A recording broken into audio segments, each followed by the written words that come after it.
Laisse ta marque sur ton corps, sur la terre, sur la mer, sur tes ennemis, sur tes proies. Laisse ta marque, encore et encore. Grave cette chaleur en moi. Bon, j'espère que vous avez bien, que tout se passe pour le mieux pour vous. Aujourd'hui, on va partir sur Vinland Saga saison 2, épisode 8. Let's go.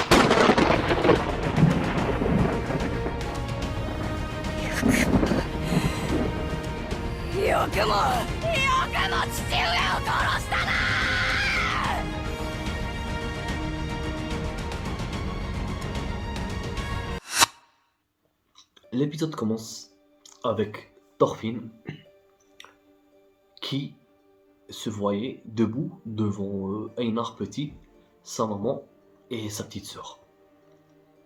Il comprenait pas vraiment ce qu'il faisait là-bas, mais il était en train de les observer et eux ils avaient peur, ils étaient un peu dans un coin, dans une petite maison, dans un coin, ils avaient peur.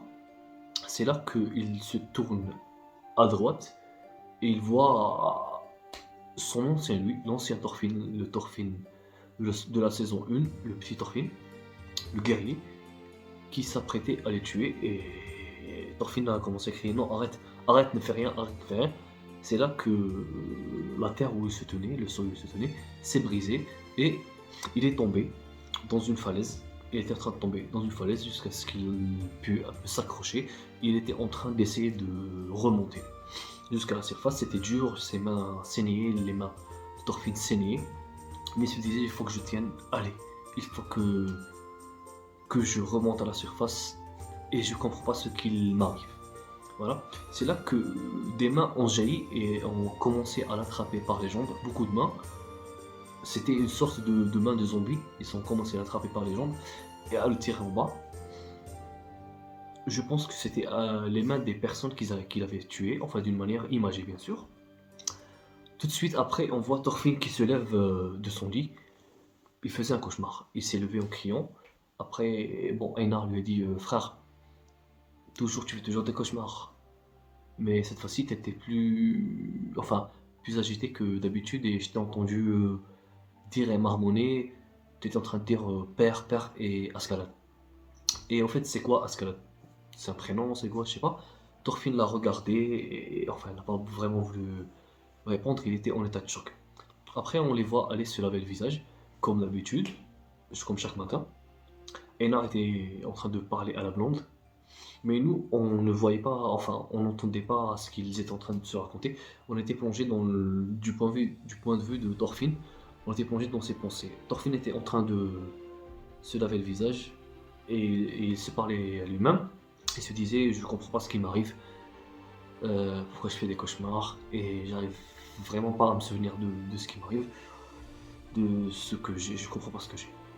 Mais il y a un truc, je me rappelle que j'ai oublié quelque chose dans ma vie qui était important et je n'arrive pas à m'en souvenir.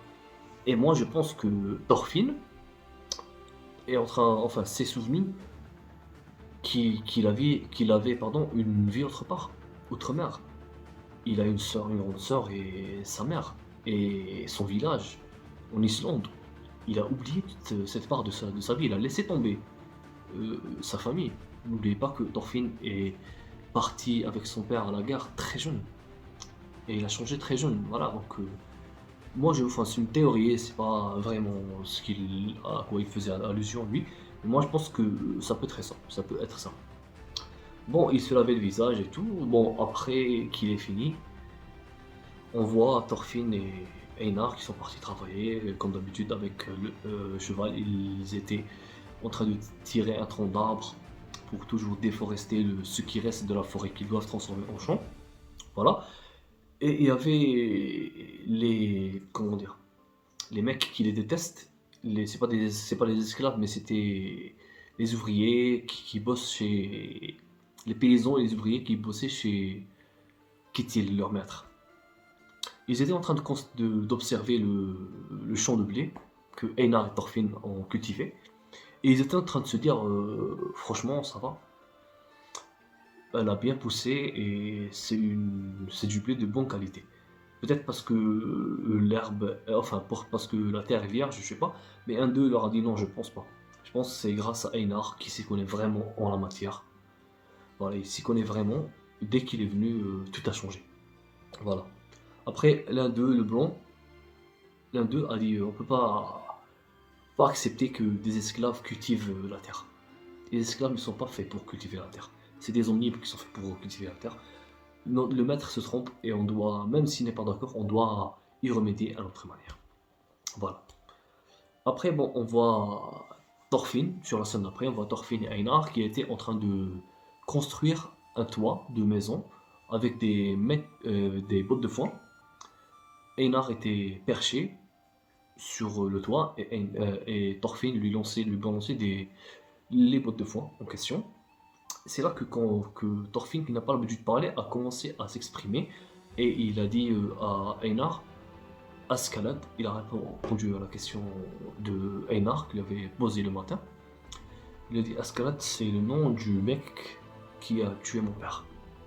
Et c'est la première fois que Thorfinn parle de son passé à Einar. Il lui a dit c'est le nom du mec qui a tué mon père. Et bon, je vais te raconter mon histoire. Je suis parti à la guerre pour venger mon père parce qu'il a été tué par un homme du nom d'Ascalade. Et je suis resté 10 ans à me battre juste pour avoir l'occasion de le tuer. Mais au final, il est mort. Mais sauf que c'est pas moi qui l'ai tué, donc je n'ai pas pu venger mon père. Voilà. Et depuis ce jour, je ne sais pas quoi faire de ma vie. Ma vie n'a aucun sens. Voilà, je suis une coquille vide à l'intérieur. Voilà. Et Einar lui a dit, frère, c'est bon, tu peux pas haïr un mec qui est mort. Je pense que justice est faite. Tu as eu ta vengeance, même si c'est pas toi qui l'as tué. C'est le karma qui l'a tué. Donc, d'une certaine manière, tu as eu ta vengeance. Et je comprends pourquoi tu es devenu un guerrier maintenant. J'arrive à comprendre. C'est dur. Parce que faut pas oublier que Einar, au début, n'aime pas le fait que Thorfinn soit un ancien guerrier. Parce que même Einar, ses parents ont été. Enfin, sa sœur, son père, bon, enfin, même son père, et sa petite sœur, sa mère, son père, ont été tués par des guerriers. Danois, mais des guerriers quand même. Voilà. Donc, il n'aime pas vraiment la guerre et les guerriers, donc il a une certaine rancœur par rapport à ça. Mais dans le cas de Thorfinn, bon, il connaît Thorfinn et il lui a dit j'arrive à te comprendre. Voilà. Après, bon, Thorfinn lui dit même s'il a été tué, je me sens vide, parce que à l'intérieur, je me sens vide. Parce que moi, ma seule raison de vivre, c'est la haine. Et la soif de vengeance. Depuis mon temps d'enfance, je n'ai que ce sentiment de haine pour me guider. Donc je ne sais rien faire à part me battre, être un guerrier. Je ne sais ni cultiver la terre, ni fabriquer des maisons, ni fabriquer des toits. Je ne sais rien faire. Et même, je n'ai pas vraiment envie de vivre. Ma vie n'a aucun sens. Voilà. Le problème, c'est que même le mec, celui qui a tué mes parents, au final, je ne le haïssais plus. Il a eu une image de Ascalade au moment qu'il est mort. Au moment de sa mort. Voilà. Pendant qu'ils étaient en train de parler, est venu le vieillard, le père de Ketil, leur maître, qui leur donnait des boulots un peu à gauche à droite pour qu'il puisse leur prêter son cheval pour qu'ils arrivent à pousser et dégager des troncs d'arbres pour faciliter leur travail. Il leur a dit les gamins, moins de paroles, plus de travail. Et allez, finissez le toit et suivez-moi. Sur la scène d'après, on le voit, il était en train de leur apprendre comment ils pêchent. Comment ils pêchent. Il jetait un filet de pêche pour pêcher des poissons. Il leur apprenait la technique comment pêcher. Voilà, il a jeté une fois et il a réussi à pêcher quelques poissons. Il leur a montré, regardez, voilà la technique, essayez à votre tour. Il a donné à chacun un filet de pêche, enfin 2 filets de pêche, et ils ont commencé à essayer de pêcher, mais c'était un peu plus compliqué. C'était leur première fois, c'est normal. Et il a dit, pendant qu'ils étaient en train de pêcher, il a dit à Thorfinn, tu sais mon garçon, c'est plus facile de remplir quelque chose de vide. Et là, il lui a dit quoi? Alors vous nous écoutiez quand on était en train de parler? Le vieux leur a dit, je n'écoutais pas, mais vous parliez à voix haute, donc ce n'est pas de ma faute. Et il a continué à parler à Thorfinn, il a dit, tu peux devenir un homme bien, tu peux apprends à pêcher, apprends à cultiver la terre, apprends à devenir une nouvelle personne. C'est plus facile de remplir une coquille vide que quelque chose de plein. Voilà, tu peux devenir quelqu'un de bien et tu peux apprendre et renaître carrément. Voilà, bon, Thorfinn lui a dit merci. Et le vieillard lui a dit, allez, au boulot, je t'ai pas dit d'arrêter, continue à travailler. Bon, il était un peu sévère, mais on sentait qu'il y avait une sorte de bienveillance. Un genre de papy, c'est un peu comme votre grand-père. Je sais pas si votre grand-père est sympa ou pas, mais c'est un peu une sorte de grand-père sympa, un peu sévère, mais bienveillant.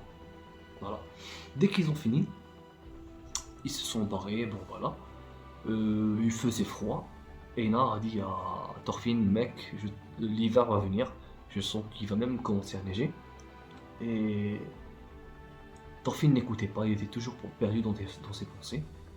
Alors Einar lui dit, frère, alors t'es toujours perdu dans tes pensées. Et Thorfinn lui dit, tu penses vraiment que je peux changer? Tu penses vraiment que je peux devenir une nouvelle personne? Et Einar lui a dit, oui, je pense vraiment que tu peux changer. T'as déjà commencé à changer. Voilà. T'as commencé à changer, tu commences à devenir une nouvelle personne, t'apprends de nouveaux trucs. Et moi, je pense que t'es quelqu'un de bien et que t'as un bon fond. Et j'ai bien fait de ne pas t'avoir rencontré à l'époque quand t'étais guerrier, parce que tu m'aurais forcément buté, et voilà. Bon, Einar essaye de détendre l'atmosphère, essaye un peu de faire sourire et rigoler Thorfinn, mais bon voilà, Thorfinn ne réagissait toujours pas, il était en train de marcher, et il regardait aux alentours. C'est là qu'il a cru apercevoir la silhouette de Askeladd. Pendant une fraction de seconde, hein, c'était pas long, mais il a aperçu la silhouette d'Askeladd. Et donc après, il a regardé Einar et lui dit merci, Einar, merci de tes conseils. Mais Einar s'était arrêté d'un seul coup et Thorfinn lui a rentré dedans. Après, Thorfinn s'est retourné vers Einar et l'a regardé. Einar était abasourdi. Il était une tête de je sais pas quoi, mais il était choqué, il était terrifié, enfin, il était pas bien. Pourquoi? Parce que le champ qu'ils avaient cultivé, il a été massacré, il a été voilà. Einar était choqué et même Thorfinn était choqué puisque le champ qu'ils avaient cultivé pendant des mois et des mois a été saccagé. Donc, Einar a commencé à dire à Thorfinn que je connais bien le blé. Et le blé, c'est une herbe un peu solide. Même un vent fort ne pourrait pas la casser. Et ça, c'est sur des hommes qui l'ont fait. Et j'ai ma petite idée de qui l'a fait. C'est les serviteurs du maître, les mecs qui nous détestent. Je vais aller directement les buter. Il était vraiment vénère, il était énervé à un point inimaginable. Voilà. Après, Thorfinn a commencé à essayer de raisonner. Il a dit, frère, arrête, tu n'as aucune preuve et ils vont sûrement nier. Et nous, on est des esclaves et eux, c'est des hommes libres. Donc, sûrement qu'on va pas nous croire. Voilà. Après, Einar a dit, moi je m'en fous, je vais aller en découdre avec eux. C'est là que Thorfinn lui a dit, frère, si tu veux les tuer, commence par me tuer moi. Parce que moi, j'ai déjà été dans leur position, j'ai brûlé, j'ai tué, j'ai saccagé. Toute ma vie, j'ai fait que ça, donc ça ne sert à rien de leur vouloir. Allons plutôt parler à Patel, calme-toi, raisonne bien, calme-toi parce que là, t'es énervé. Il vaut mieux que tu te calmes. C'est mieux. Bon, après, Einar s'est calmé, ils sont allés voir et raconter à Patel. Patel est venu à constater les faits. Il leur a dit ne touchez à rien pour que peut-être s'il y a des preuves ou des indices pour qu'on puisse trouver ceux qui ont fait ça. qu'il reste. Voilà. Et est-ce que vous avez une idée de qui a fait ça? Bon, Einar a directement dit c'est les mecs qui travaillent pour le maître. Les paysans qui travaillent pour le maître, je suis sûr que c'est eux. Voilà. Patel leur a dit j'en prends note. Donc bon, allez vous reposer. Il n'y a pas de travail aujourd'hui, allez vous reposer. Je vais en parler au maître et on va faire ouvrir une petite enquête. Sur le chemin de retour, ils ont croisé. Bon, Einar était un peu vénère. Il se disait bon, être esclave, ça n'a aucun sens. Voilà, des gens qui te détestent juste comme ça, tu n'auras rien fait et ils ne gagnent rien quand te font du mal. C'est moi, ils gagnaient quelque chose, ils ne gagnent rien quand ils font ça. Voilà. Après, en chemin, ils ont croisé ces mecs-là. Ils les ont vus venir de loin, ils étaient fiers d'eux, ces mecs-là. Après, quand ils se sont croisés, l'un d'eux leur a dit alors, qu'est-ce qui se passe? Vous tirez des tranches bizarres. Qu'est-ce qui se passe? Einar leur a dit faites pas les innocents, je sais que vous savez. Pourquoi vous avez fait ça? Pourquoi vous avez détruit notre champ? Et le mec lui dit hey, toi, tu ne parles pas comme ça. Et je vois pas de quoi tu parles. De quel champ tu parles? C'est là que Einar a voulu vraiment se battre, mais bon. Thorfinn a toujours tenté de le retenir de force, mais rien y faire. Et un de ces mecs-là leur a dit ah, votre champ de blé a été détruit, mais c'est pas grave, c'est pas comme si que c'était des hommes libres qu'il avait cultivés, c'est des esclaves. Et même si on l'a récolté, personne ne l'aurait mangé tellement qu'il pue. Et ça, c'était la goutte d'eau qui a fait déborder le vase.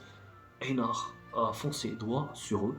Thorfinn essaye toujours de retenir Einar. Et on voit le mec se faire éclater la gueule. Le mec qui a parlé, on le voit se faire éclater la gueule par un coup de poing. Sauf que le mec qui l'a frappé, c'était pas Einar, c'était Thorfinn. Thorfinn, on sait pas pourquoi, mais il l'a frappé d'un coup de poing. Il a réagi instinctivement, lui était choqué. Il s'est dit quoi, j'ai tapé quelqu'un.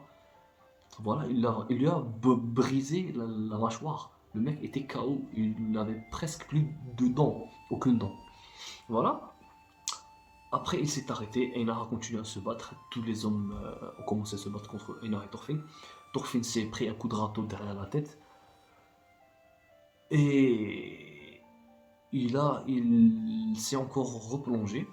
Pendant qu'il se faisait taper, la vieille dame qu'il avait recueilli dans la saison 1 quand il était petit, qu'il avait recueilli, il s'est souvenu d'elle et parce qu'elle l'avait recueilli, elle lui avait coupé ses cheveux, elle l'avait douché, elle lui donné de nouveaux habits propres et tout. Et lui, il a mené cette dame à la perte parce que c'était son ennemi et tout. Voilà. Et aussi, il s'est souvenu de son père et il est tombé dans les vapes et il est tombé de la falaise. Donc il était toujours rongé par ses démons. Au même moment qu'il se faisait taper. Et l'épisode s'est arrêté sur cette scène-là. Voilà, c'était l'épisode 8, les gars. Un épisode bon, très intéressant du point de vue psychologique de Thorfinn. Les émotions de Thorfinn commencent à ressurgir. Voilà. Et à part ça, on va voir la suite, ce qui va se passer avec ces mecs qui les ont tapés.